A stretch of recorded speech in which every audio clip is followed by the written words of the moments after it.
Assalamualaikum warahmatullahi wabarakatuh. Waalaikumsalam warahmatullahi wabarakatuh.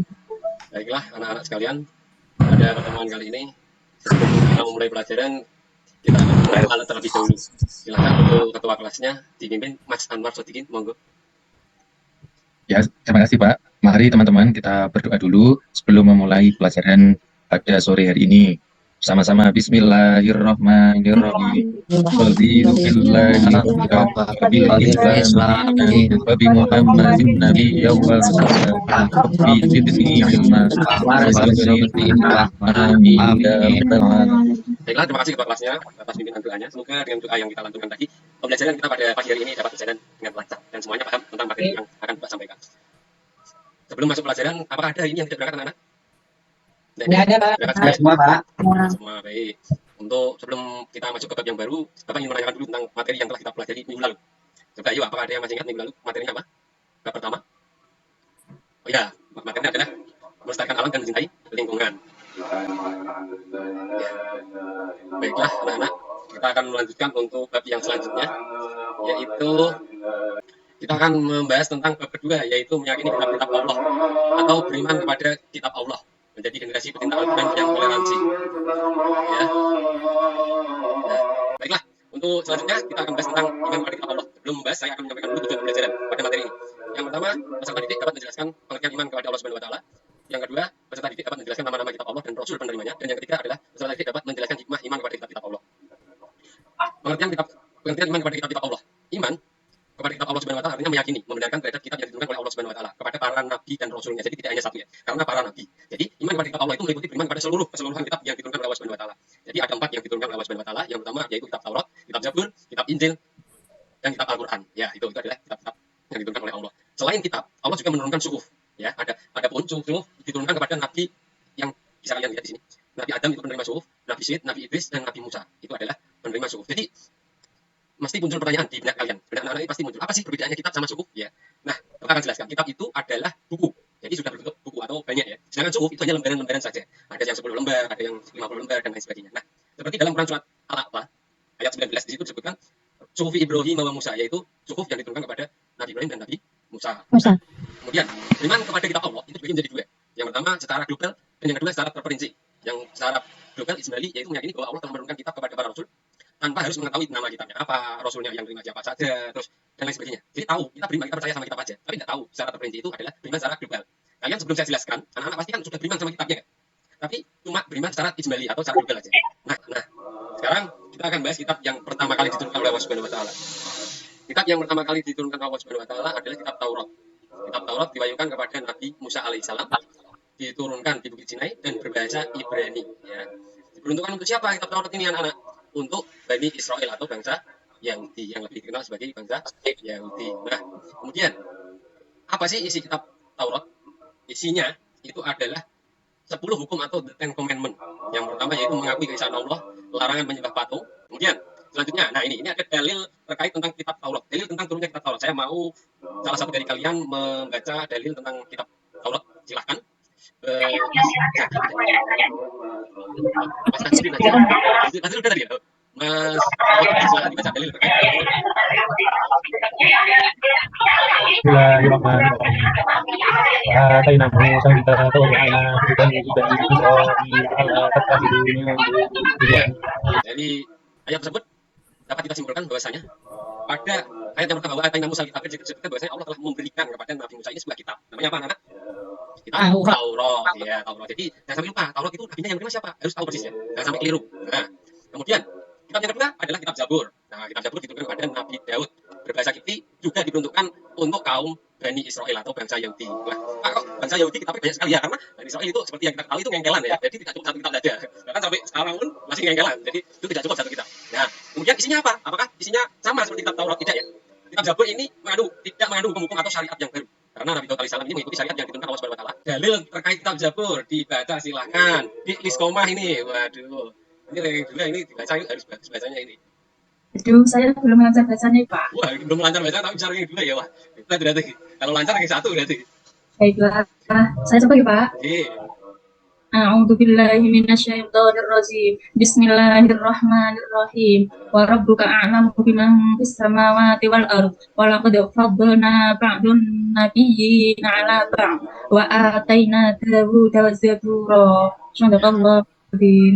Dari ayat tersebut dapat kita simpulkan bahwasanya di sini Allah Subhanahu wa taala berfirman walaqad faddalna ba'dun nabiyina 'ala ba'd, dan kami telah lebihkan sebagian nabi itu dari nabi-nabi yang lain. Seperti Nabi Daud, Nabi Musa, Nabi Isa, dan Nabi Muhammad, karena mereka mendapatkan kitab sedangkan yang lain tidak. Dan ayat yang lain wa ataina Daud Zabur, dan kami telah memberikan kitab Zabur kepada Nabi Daud. Ya, itu sangat jelas sekali ya ayatnya tentang kitab Zabur ya. Wa ataina Daud Zabur. Nah, jadi anak-anak ini harus ingat dalil tentang kitab Zabur, kitab Taurat itu harus didetaili sendiri-sendiri karena ayatnya juga sudah jelas. Nah, kemudian selanjutnya adalah kitab Injil. Kitab Injil diturunkan kepada Nabi siapa? Nabi Isa alaihissalam ya. Diturunkan di Yerusalem berbahasa Suryani, diperuntukkan untuk kaum Nasrani ya, kaum Nasrani. Kemudian isi kitab Injil itu apa? Isi kitab Injil itu kurang lebih di sini bisa kita lihat. Yang pertama adalah perintah untuk kembali mengesahkan Allah Subhanahu wa taala. Nah, dalil terkait kitab Injil. Dalilnya ini dibaca Mas Imron, silakan dibaca dalil tentang kitab Injil. Mana Mas Imron nggih? Jadi betul mau nggih? Kamar mandi ya. Mas Anang aja, silakan dibaca Mas Anang dalil tentang kitab Injil. Oh, coba, Bismillahirrahmanirrahim. Qala ini Abdullahi ataniyal kitab wa ja'alani nabiyya. Artinya, dia Nabi Isa berkata, sesungguhnya aku hamba Allah, dia memberiku kitab Injil dan dia menjadikan aku seorang nabi. Quran surat Maryam ayat 30, Pak. Iya, bagus sekali Mas Anang ya. Kemudian kitab yang terakhir yang sampai sekarang bahkan sampai nanti di hari kiamat nanti akan terus kita pakai ya. Bahkan kita akan tunggu syafaatnya di hari kiamat ya. Ini adalah kitab Al-Qur'an. Ini adalah mukjizat terbesar daripada mukjizat-mukjizat nabi yang lain. Kitab Al-Qur'an ini diberikan kepada Nabi siapa?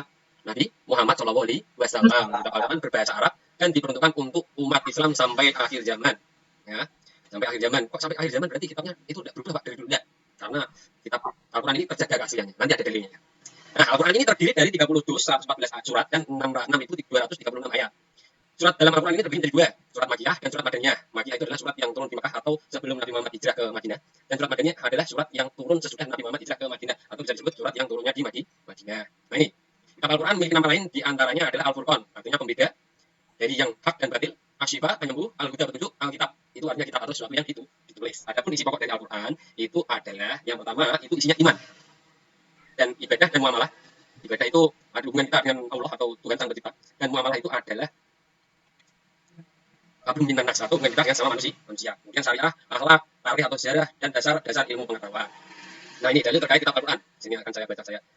Inna nahnu nazzalna dzikra wa inna lahu lahafidun. Sesungguhnya kamilah yang menurunkan Al-Quran dan pasti kami pula yang akan memeliharanya. Jadi ini adalah suatu tanda bahwasanya Al-Quran itu selalu berjaga keasliannya karena Allah selalu memeliharanya. Gimana caranya? Dengan menjadikan umat muslim itu menjadi hafid-hafid. Ya. Jadi itu adalah menjaga keaslian Al-Quran. Kalau sudah paham tentang kitab Allah, kemudian bagaimana caranya kita menjadi generasi yang bisa dikatakan mencintai Al-Quran? Apakah dengan punya Al-Quran di rumah saja sudah termasuk generasi yang mencintai Al-Quran? Belum ya. Al-Quran tapi tidak dibaca itu berarti tidak menjadi generasi yang mencintai Al-Quran. Jadi mencintai Al-Quran itu tidak ada alasan selaku generasi muslim untuk tidak mencintai Al-Quran karena di dalamnya penuh inspirasi yang menuntun ke arah kebaikan. Dalam mengambilkan sikap mencintai Al-Quran sebagai kitab Allah Subhanahu wa taala adalah dengan membaca Al-Quran secara rutin. Ya, memahaminya, mengamalkan isinya dalam kehidupan sehari-hari. Jadi perilaku kita sehari-hari anak-anak itu harus selalu sesuai dengan apa yang dituliskan dalam Al-Quran. Kita ngobrol sama teman itu dengan tata krama yang diajarkan dalam Al-Quran.